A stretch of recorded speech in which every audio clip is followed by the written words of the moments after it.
Hello student, welcome to Global Knowledge Academy. இன்னைக்கான questions வந்து என்ன அப்படின்னு பார்த்தீங்கன்னா previous year NEET questions பார்க்க போகிறோம். வாங்க பார்க்கலாம்.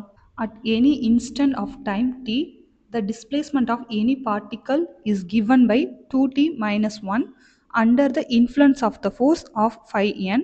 The value of instant power is. So நமக்கான ஆப்ஷன்ஸ் பார்த்தீங்க அப்படின்னா first option 7, second option 6, third option 10, fourth option 5th கொடுத்துருக்காங்க. ஸோ இதில் என்ன கால்குலேட் பண்ண சொல்லியிருக்காங்கன்னா the value of instant power என்ன அப்படிங்கிறத கால்குலேட் பண்ண சொல்லியிருக்காங்க.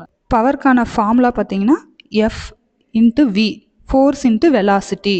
டிஸ்பிளேஸ்மெண்ட் எவ்வளோ கொடுத்துருக்காங்க அப்படின்னு பார்த்தீங்கன்னா S equal to 2t minus 1. இப்போ வெலாசிட்டி வேணும் அப்படின்னா டிஸ்பிளேஸ்மெண்ட்டை நம்ம டிஃப்ரென்ஷியேட் பண்ணணும்.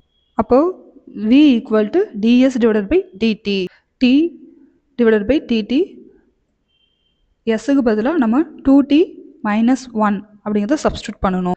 அப்போ டிஃப்ரென்ஷியேட் பண்ணணும் அப்படின்னு பார்த்தீங்கன்னா 2t டிஃப்ரென்ஷியேட் பண்ணனா 2, 1 டிஃப்ரென்ஷியேட் பண்ணால் 0. இப்போ v ஈக்குவல் டு 2. இப்போ வெலாசிட்டியோட வேல்யூ வந்து நமக்கு 2 கிடச்சிருக்கு.